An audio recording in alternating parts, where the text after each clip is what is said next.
versus DAMWON, Kia, Russians versus Koreans. And Nick, I'm going to ask you, I'm going to put you on the spot. You're the expert. DAMWON, Kia is banning first. What are the operator bans? All four of them. Let's see. Okay, I'm just going to go with it. I'm going to go with a Flores, I'm going to go with a Valkyrie, I'm going to go with a Thatcher, and I'm going to go to Mira. Okay. Let's see if any of that is half right. We send you home if you are incorrect and immediately wrong. I'm just like North American now, Parker. I'm going home in a near airport. That is I. The buck comes out. And to be honest, this is quite a good one, especially targeting Empire. Dan, most likely being on that buck operator, is going to get taken off it if that's the case. The Thatcher does follow through, so we are technically one right and one wrong so far. Will the Valkyrie and the Mira follow troop, or will we see something else more specifically for this matchup? Well, Empire tends to stay pretty similar with all of their bans, so I wouldn't be too surprised if you were right. But no, it's a Kaid getting banned out. So you had talked about, you called it school. It's also called classroom down below, underneath generator, and underneath the games wall. A Kaid Electric Claw. Really impactful there. And if you want to defend it with possible shotgun and impact combo, you can do that. You were right about the Valkyrie, so you go 2 for 2. Which, once again, we'll slag off NA a little bit more. North America would be lucky to go 2 for 2 with how they're playing so far. That's very true, Parker. I will say the Kai ban is very common after a Thatcher, because if you ban the Thatcher, the Kai gets enabled massively to deny those hatches when you go for the basement bomb site. Outside of basement bomb site, it's not as big of a deal, but you want to make sure that when you do hit that basement attack, that you can do so with comfort, and that is why the kite ban is so valuable here.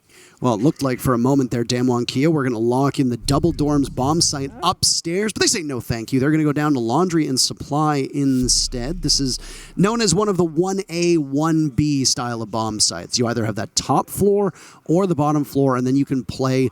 So you're going to be in kitchen no matter where you go, but are you going to be in mess hall, or are you going to be in cafeteria or dining hall, whichever you'd like to call it, or meeting? So you have those options available. Things are pretty normal here for DAMWON, Kia as they go downstairs. You predicted a Mira ban, but she's available. How is this going to impact the bomb sites on Oregon? So the Mira is very interesting. Typically, you'll place down one Mira window wherever you think you're weakest, and then you'll save the other Mira window in your pocket so that when you see where the attackers have made their mark, what they're interested in, you can put that Mira window up on the wall and counteract it. If you pre-place both mirror windows, you give the attackers the option to see exactly what you're thinking and what you want with the game, and therefore you give them the option to adapt into it. So, we also see the Wamai and the Jaeger, which further supports this mirror. The mirror will naturally make you sit on the bomb site and enforce a stronghold in a certain area, and the Jaeger and the Wamai, they play perfectly into that. Caught it, playing the mute. Again, the wall deny for these mirror windows, and as we see, putting on that free-side mirror window, there's a jam on it. So there are a couple options you have here as an attacker. There's typically two ways that teams are going to try to pressure you on this bomb site. Number one, they're going to try to go through blue, and they're going to want to also control hill or electrical, but no. Or you can go through freezer. And yes, you talked about it. Flores is an operator that gets brought by Empire semi-frequently. So I wouldn't be too surprised to see, if not Dan, somebody else holding onto this operator. Dan obviously losing that buck as you had speculated, and it's not him involved in the first altercation, but what do we talk about We spoke Rin? about the Rin, Parker, the aggression, and often where Rin actually falls, and I spoke about if Rin goes this aggression, I would love to see somebody behind him to strike afterwards, but there's no one here, Parker. It was Rin all alone, with 4 guys bunkered up safely and comfortably on the bomb side, and both of DAMWON Kia's mirror windows are on the laundry side, the front side of the bomb side, meaning that they're super vulnerable to the backside Tate, which seems like Empire is trying to do a bit of a pincer here. A hammer on the anvil, strike from one end, but also slam from the other. And that's the thing with certain operators. If you look at a Jaeger, if you look at deployable shields, if you look at Maestro, they can reposition those gadgets to catch a split push coming in from another direction. You can't do that with the mirror windows. You are fully committed to holding off on a laundry take. The supply portion of the bomb site now is going to be a touch weaker with Rin's absence.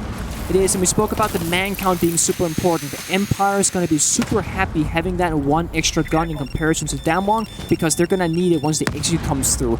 Right now we're in stage 2. Stage 1 is map control. Stage 2 is the setup. Right now they're setting up. They want to get rid of the shield inside of elbow. They want to get pillars control, and with that they want to execute into sight.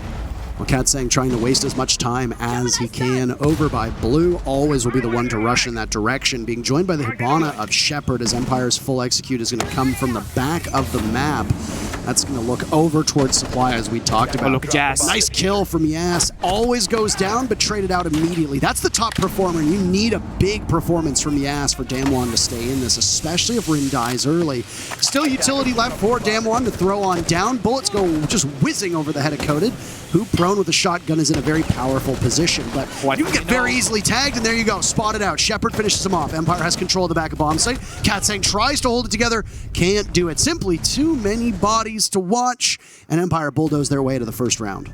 Yeah, DWG here losing 2 players for the trade of 1 essentially, and not a whole lot of refragability. Once they're down a man count in that 4 versus 3, it was caught hiding on that single wall to pillar. It did not pay off. He got figured out and got taken out with that. They did have 2 C4s, so they could have arguably played it a bit slower and try to utilize those C4s, maybe get a kill, deny their plan, but at the very least, stall for a bit of time. You see here, as Kodak got taken out, 34 seconds left on the clock, so they had a bit to work with. But Empire, beautiful refrags, they were all on the same side of the map, and they made that work in their favor. Really masterful execution there by them, and the right call after they got that Rin pick. There was nobody else roaming, and I think you touched on it perfectly. Better effort. Though I will say Second at Worlds was not a terrible thing. We've diagnosed the issues, and we have actually... We fixed them. We fixed them. Great. We prescribed the fix. So we're back in-game as we talked about the double dorm setup. Yep. So obviously shield and trophy, so that is the fortification of that master bedroom side of the map. Typically what attackers will do, at least in Europe, is that you're gonna do like a split push where you take 2 guys in the big tower and 3 guys in the master side, and you do a both-sided take, so you meet in the middle, so to speak. If you can manage to get edit control, which is difficult by the way, and if you can manage to get the breach open into the closet and then get generator control, which is difficult by the way, you're in for a pretty good situation. However, with that being said, they're difficult, and Yas with a little extension here does not get the drone. He chases it. Oh, he does get it. Good job, Credit. On the hunt there, and both Dan and Joystick were in a position where if that drone had taken a little bit longer, they could have preyed upon Yas, but... This is good, Bahar. This is the extension, the aggression, the early shutdown of the entry, and Joystick could have just jumped in if it was clear, but look, the second drone has to come out because they're not sure about the whereabouts of Yas, and he's still sticking around with that MP5K as well, meaning he's out for blood. But we've talked about DAMWON Kia not supporting their roamers. Yep. Right now, and Yas is all alone yet again. Now, I will say this. Yas is one of the highest rated players in the entire world of professional Rainbow Six. Correct. 185. I would like to repeat that. Plus 185. It is a confoundingly high number. And he's going to need to pull off some miracles now as he's under fire from multiple Empire members. Loses just over half of his HP, but very safely makes it back down to the bottom. This is an escape route that he's going to go through with Woogie Man. Now has to get back to the top floor bomb site. I mean, he basically got a whole escort there. 2 guys from DWG Kia joined with him, and they made sure he came back to site in one piece. And speaking of one piece, Cypher is almost in half a piece. He gets shot or chipped it down away a little bit at.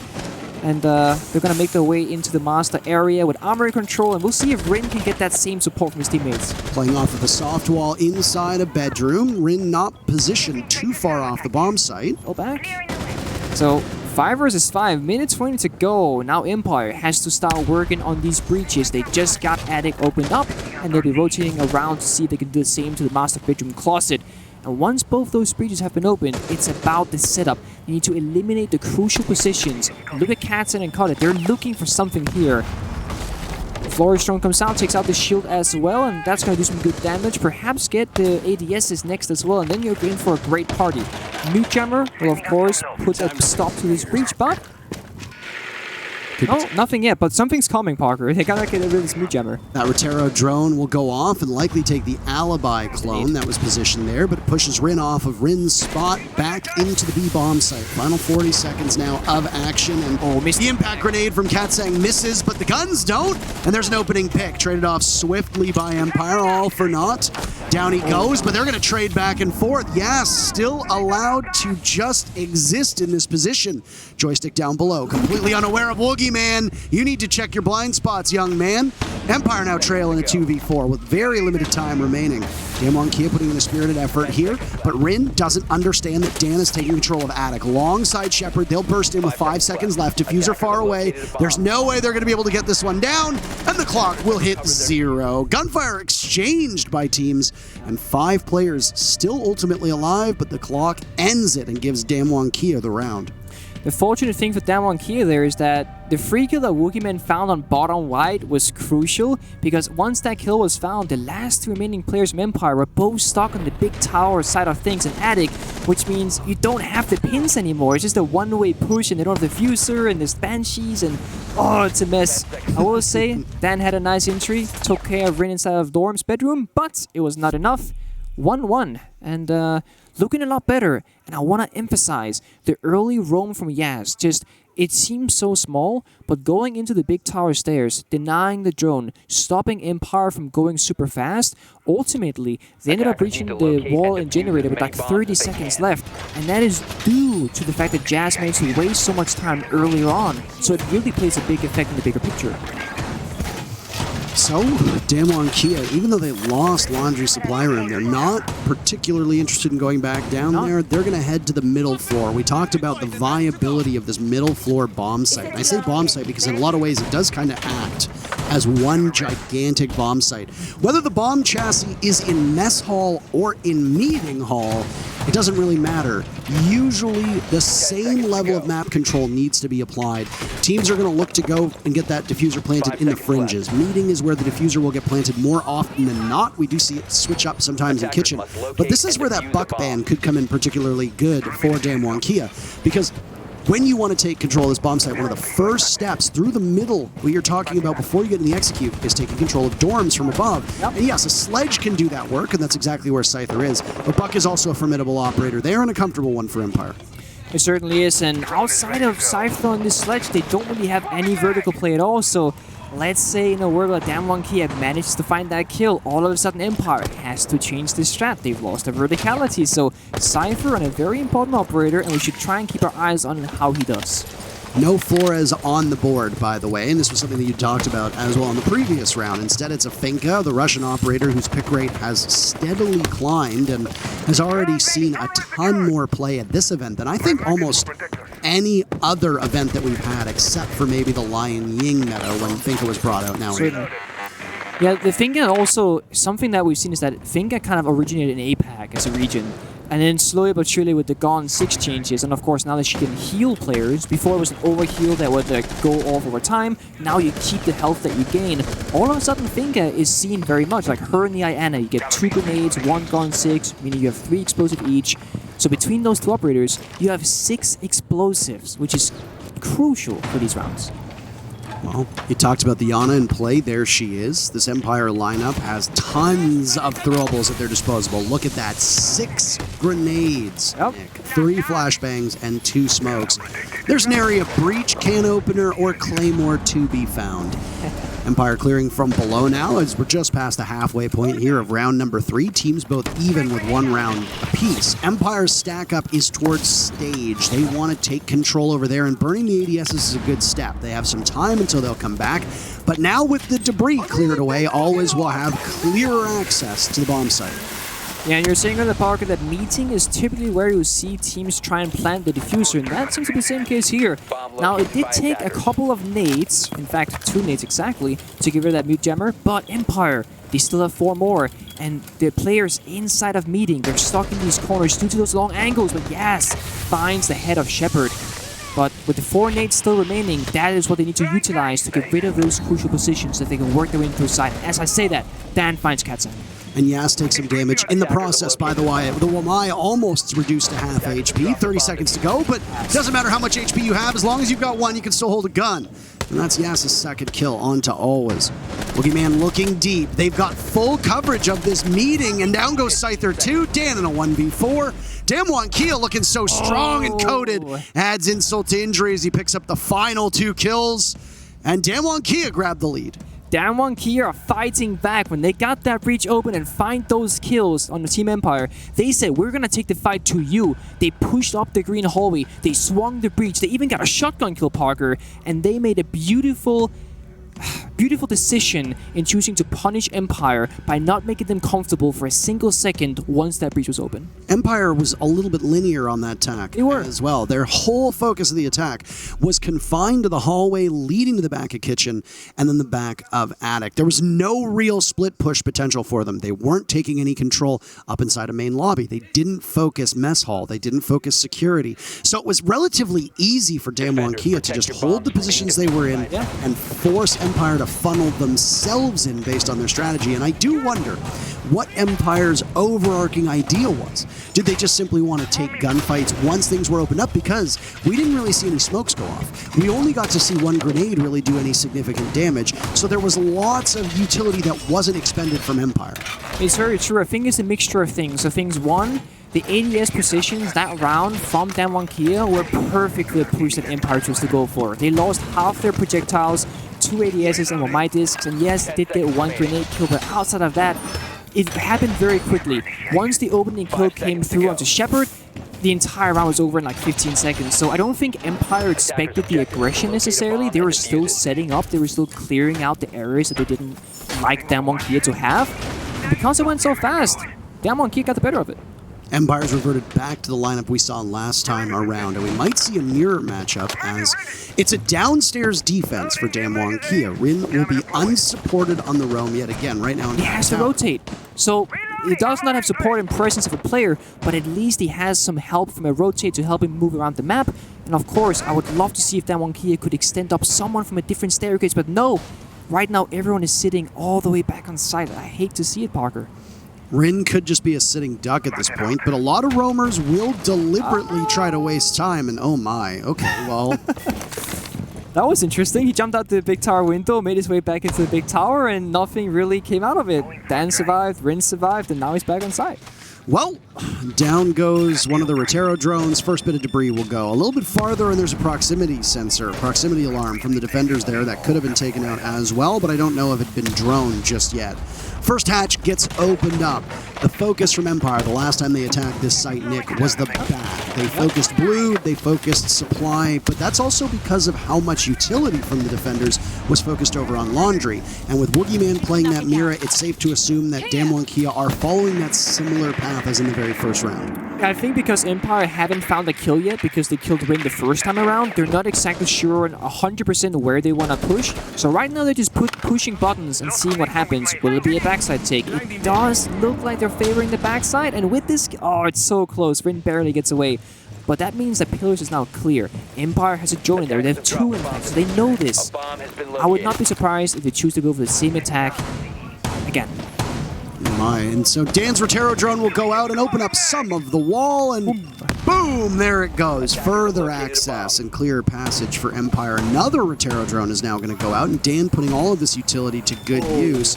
It'll go off because there's a mute jammer there, and claim it. There's yet another just down by elbow. Yep, mute getting big value here, and that is exactly why you want to bring it for the Flores. Again, the Mossy could do a similar job, but I think the value is more on the mute. And here we see the smoke off onto elbow, pushing into Pillars. Empire taking control. And there's another grenade that'll go out to try and force off that elbow player of Katsang, but you can hear those toxic babes go away. Nowhere near enough. Nitro Cell comes out. First kill goes in favor of DAMWON, but it's traded right back. These teams like to keep it close. The first blood's not as impactful, but there's Woogieman to catch Shepard looking. Joystick taking his lumps, but Dan picks up his second kill. Still jiggling around this pillar. This is a very powerful position to be in. Waiting for somebody to dare engage him, but nobody wants it just yet. Joystick decides to take the fight instead, but the case surrendered. So somebody from Empire will have to retrieve it with 10 seconds left. Inside of the freezer, Yas takes a head off, and a second could be there for him as well, and he'll get it. Nice play from DAMWON Kia as they stitch together 3 rounds in a row. We'll maybe pick up one more round, hold DAMWON Kia to a 4-2 split, which is pretty standard for the defense on Oregon, and then move on and hope to try to gain ground in the defense. Certainly. I mean, if Empire gets a 3-3 split off this, I would be very happy as an Empire coach. And as you said, if you get a 4-2 split, I would be perfectly okay with that given the circumstance. I do find a bit interesting, though, is that very first round we saw shades of some of the older DAMWON Kia where Rin roams, gets punished for it. Yeah.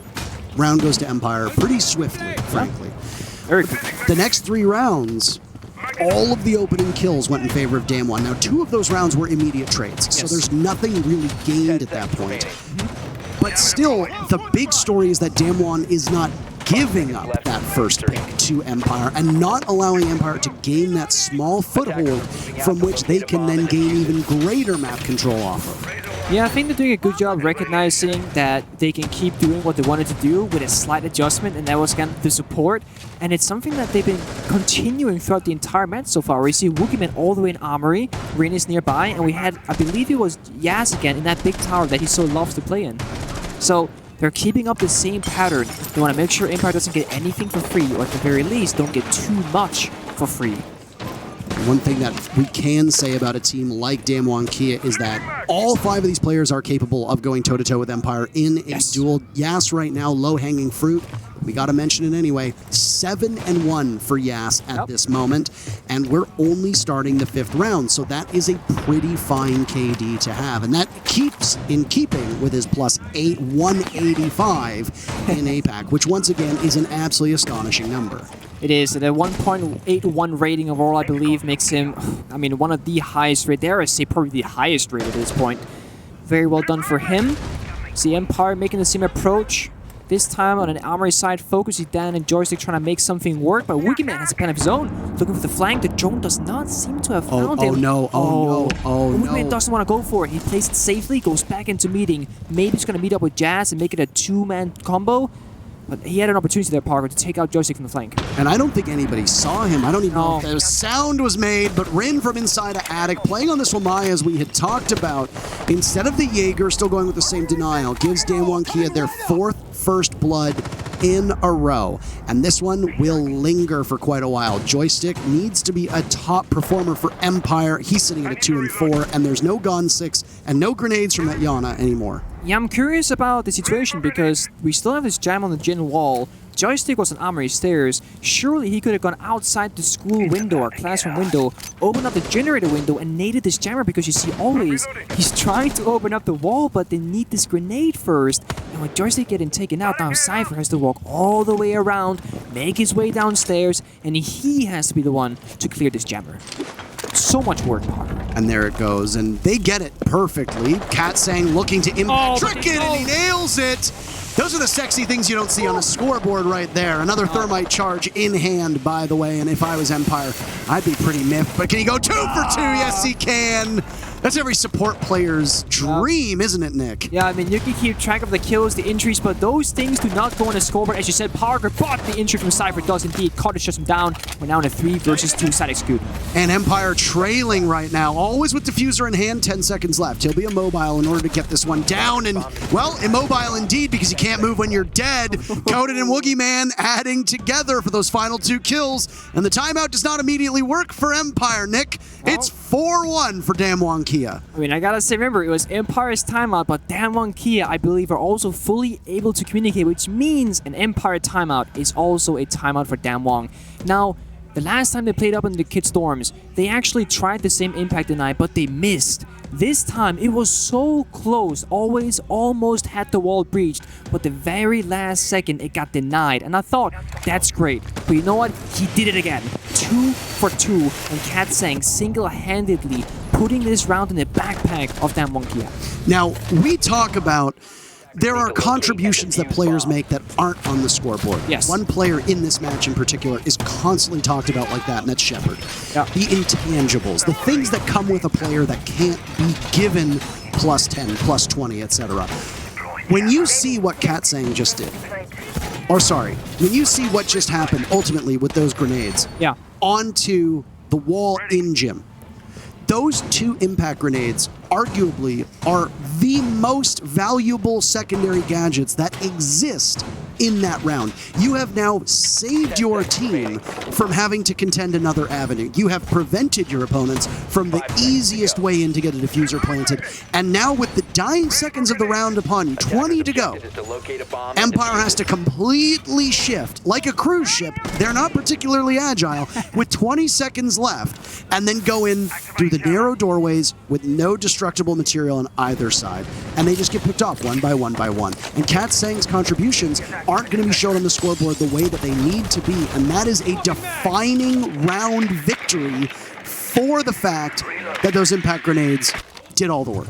100% Parker, and it's why we need to praise it when it happens, because Katsang could have done so many things. Used the impacts earlier, not played in that position. Maybe he got a little bit too aggressive and died early on, but no, he played his role in the round, and the value that he and DWG Kia gained from that is invaluable. Basically, winning the round off that single play. So, yeah, impact to funnel through one door. We all know how that goes. It's not pretty. Well, I mean, we harp on impact kills. Maybe somebody's 2 and 8. Yeah. But those 2 kills win you a round apiece. Yeah. Those are hugely impactful kills. We also don't talk about the impact that is made outside of that. So It's very true. It's nice to see it on display.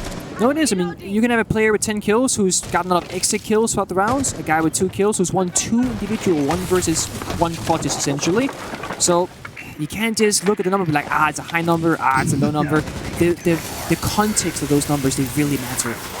Now, we're halfway through this round, and not a ton has happened. There's been a little bit of bruising done to Woogieman, and it's yet again another attempt for Empire to conquer this meeting defense. Same old, same old. Same old, same old. DWG Kia has put together a very impressive 4 rounds in a row. The timeout that was taken from Empire, setting expectations, it's that they can take 1 round. Try to hold DWG Kia to a 4-2.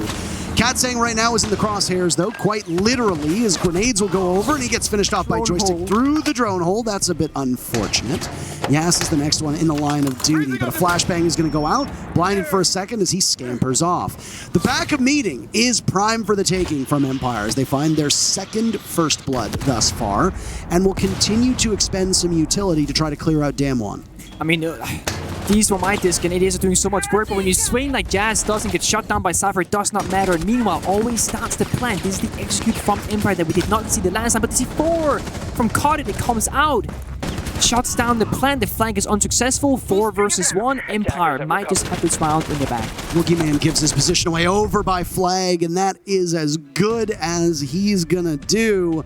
A couple bullets into the soft wall, and the rest of the wood falls away as Empire does what we had said they needed to do. Hold DWG Kia to 4 rounds this half. Yep. Now, you don't have a timeout to really sort this one out. You do get some time to talk to your teammates if DAMWON pulls their timeout. Yeah. But now Empire going on to defense on what certainly looks like a heavily defender-favored Oregon so far.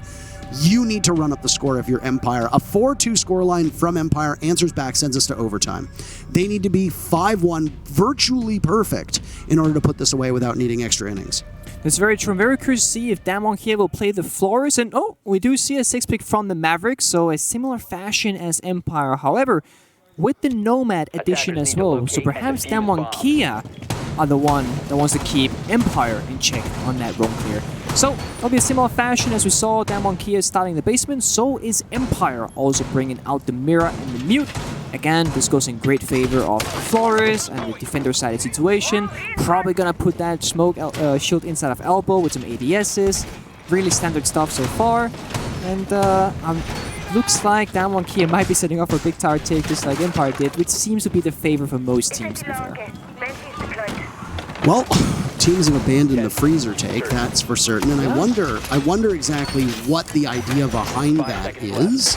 Same Mira setup here, and that could be the big factor, right? You've got one Mira window on that closet wall, which is where Scyther's going to put it right now. You've got another looking long through freezer towards the stairs. It's also directly under the freezer hatch, so if somebody drops, they're going to see the Mira window right away. And with that second panel next to the Mira window shot open, it allows you to return fire. One thing that if we don't want to get too beginner-friendly here, but if you are relatively new to the game, sometimes leaving a second panel unreinforced allows you to play off of intel and shoot through it rather than barricading yourselves in, but we could talk about that for hours. It does, and I think, as you said, Parker, with the mirror windows being faced towards the front, it only makes sense to go on the backside. And you asked, why is that? Well, to be honest, if you don't play any smoke grenades, those mirror windows are going to be the end of you. You just can't get rid of them, you can't get any cover from them. So that's one thing that DWG Kia is missing, where Empire did play the thermite on occasion with the smoke grenades. And the other one is that even if the mirror wasn't being played, it's very hard to make your entry through laundry and freezer unless you have an execution operator like the Ying. But speaking of execution, Rin gets an entry onto always, and now we're seeing the roles in reverse. Well, Yas took some damage in the process, so, I mean, if you're Empire, not all hope is lost. Always has had a bit of a slow starter so far for today, but this is another player whose contributions are usually going to be done that's not in a killing fashion. So, opening up hatches, lots of drone work, incessant drone work, in fact. These are the hallmarks of a good support player and always fills all of those roles quite effectively. DAMWON Kia, as you said, we're looking to try and attack from the back of tower. That's what they're doing right now, and they're clearing out utility in blue to start. Yeah, doing a good job so far. Woogieman putting on his Dan cosplay, imitating the same drones, and honestly doing a fantastic job so far. Right on the big tower, Jazz has found himself injured, which means that they are back in the 4v4 and it's a Riot can come out. Rin making his way down the stairs, does not find the kill as Cypher turns it around.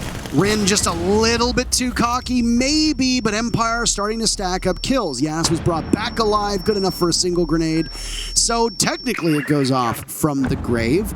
And there will go the Flores drone, but no, Woogieman decides I'll take the engagement myself. Shepard gets an easy pick, swiftly answered by Coded, and sets us up into a tense 1v1. Banshee goes out, 40 seconds remaining for Coded to try and edge DAMWON Kia just a little bit farther. Does he know he's being flanked by Dan moving through blue? This is information that he might not have.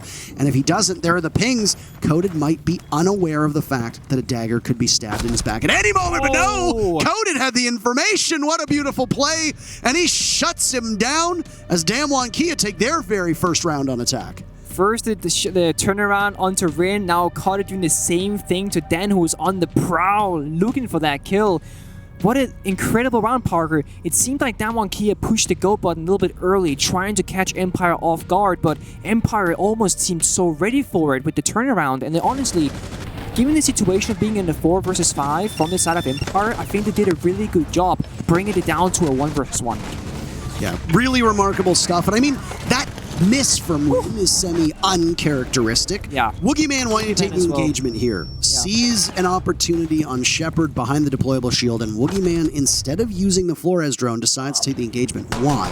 What is the thought process behind that? Why do you peel off your drone instead of taking the shield out and then following up with it? Are you just thinking, I can win this gun duel? Is it hubris? Arrogance? What is it?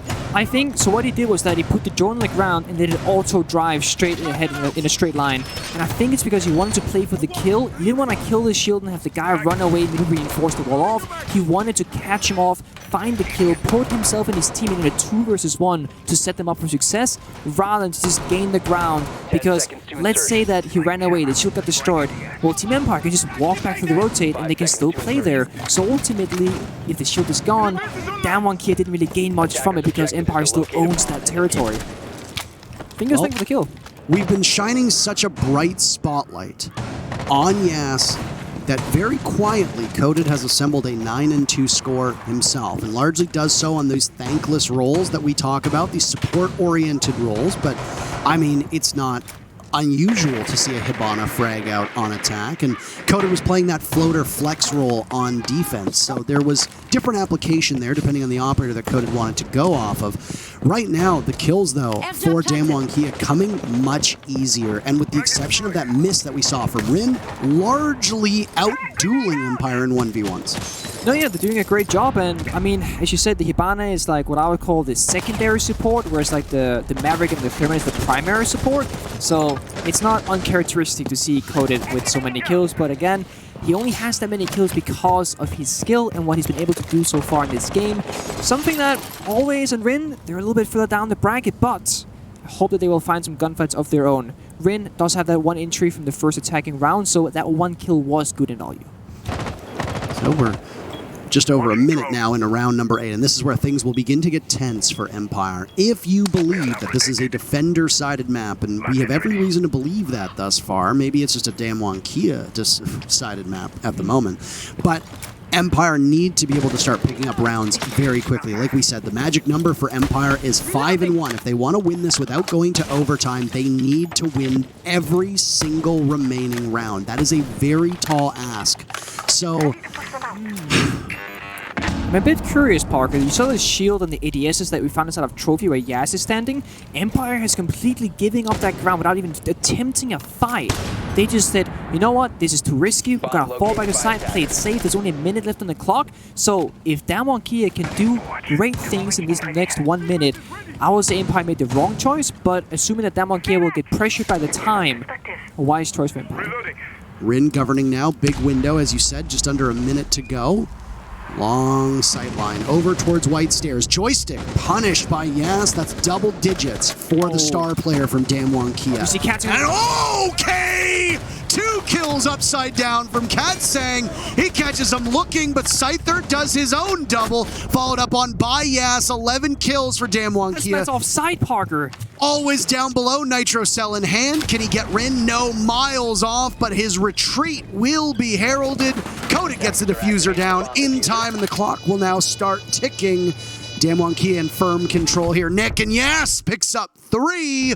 It's match point for the Korean squad. Match point, Park, and as we saw Ring on that big window, we actually saw Katsang on the outline running across the roof, and I was like, he might go on that kid's rappel, and he does, and he finds 2 kills, and even though Cypher finds 2 back as well to even back the score somewhat in the 3 versus 2, DWG with a perfect execute, always last man standing off the bomb site down below. C4 doesn't find anything, and Empire are in shambles right now. At this point, like I said, early on, you call a timeout at the tail end of the 4th round. You have no way to stop this. You cannot cauterize the wound at all. You will continue to bleed and bleed and bleed, and that's what's happening to Empire. They are losing gun duels. They look like they have poor coordination. They look like they have poor communication. What on earth is going on at the moment with this Empire team? This is certainly not the squad that we saw in Mexico. This is certainly not the 2nd place team in EUL in the last stage. So, an off day. Maybe. There seem to be some teams who can perform better than their numbers suggest today. Maybe they'll take some time to settle in. But DWG Kia looking very formidable.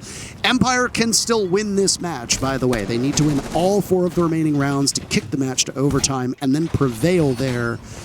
But if winning 5-1 was a tall task, then this is pretty tall as well. DWG Kia look so fierce. Yeah, they added pressure onto Empire from being match point, knowing that 1 mistake is gonna cost you the game. I mean, last round, we gotta talk about the trophy shield.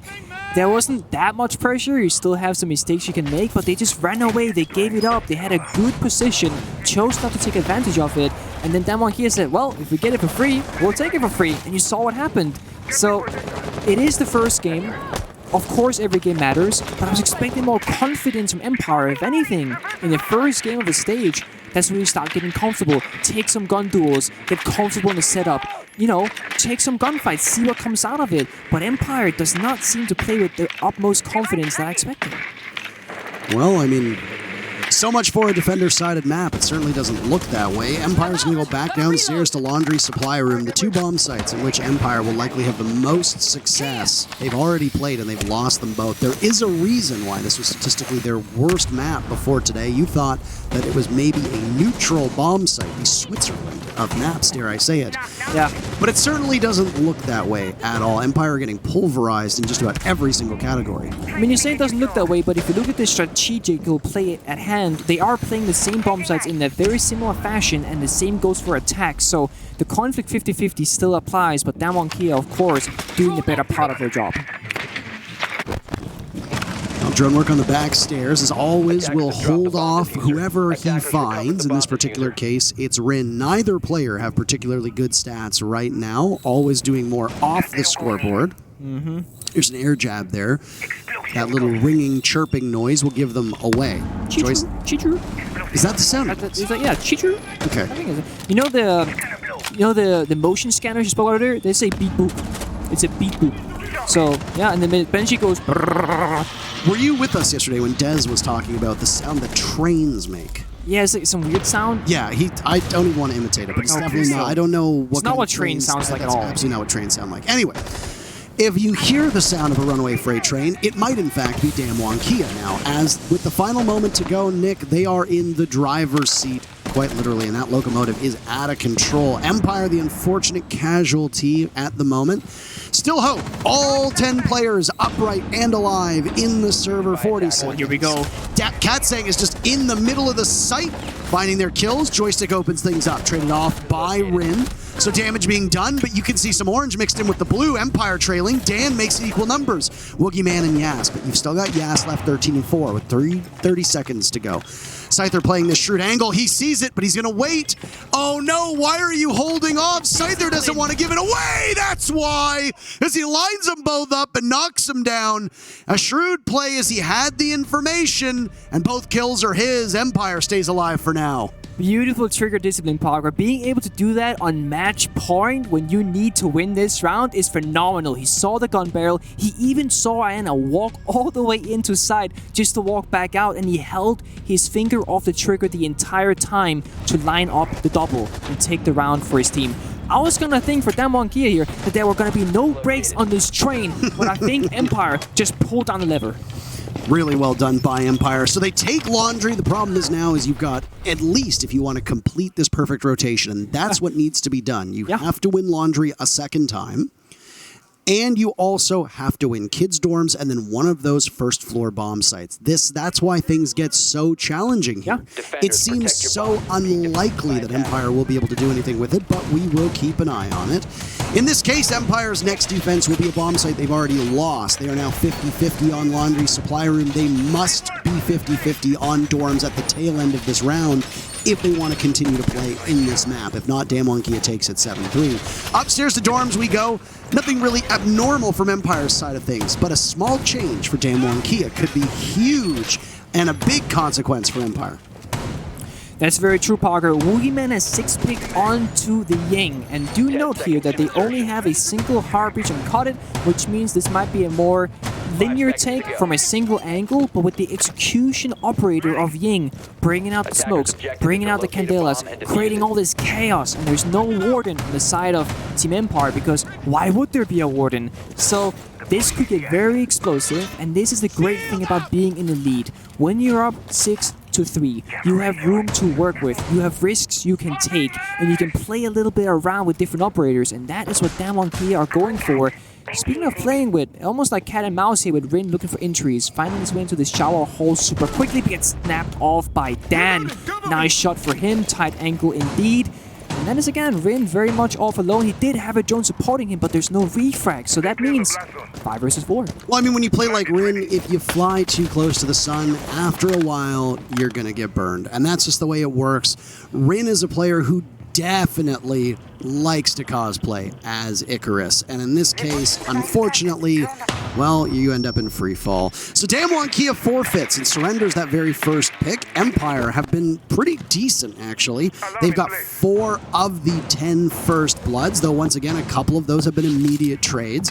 Last round, for example, they got a pick and it was swiftly answered back. So nothing necessarily to glean from that. Note how, so one thing that Empire did not do that well is that Joystick on the Iana did not use his grenades to the mid-jammer generator. Yas, despite it being half of the round, Jazz did that as one of his first priorities. He tried with the gun 6, the explosive radius is very small, it missed the jammer, so he had to grenade it. But I will give Person DWG for understanding their roles in this attack. As the nades gets used, the heartbeat goes through, the wall is now open, but it still needs to all come down to this Ying. They only have a single heartbeat. Note, nobody went big tower. Woogieman is on the roof, nobody's big window, nobody's on the rappel, so this is right now, there's only pressure from one side, unless something else starts happening. Woogieman above the kid's window on a drone, looking to start something. That's probably gonna be the executor.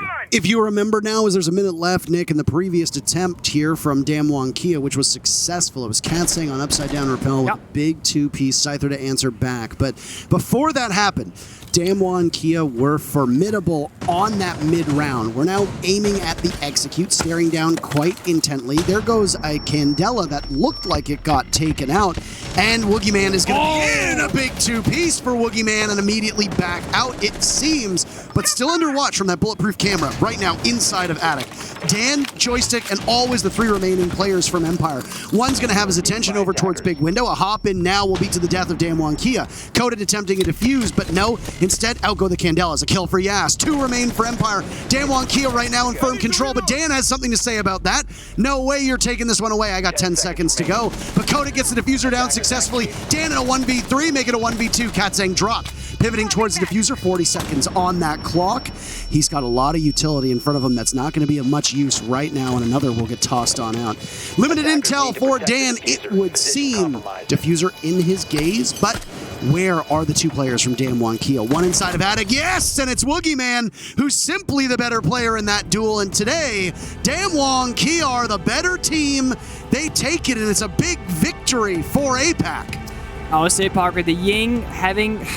When you're up in the rounds, you pick up the Ying with full confidence. The execute was beautiful. The double kill from Woogie Man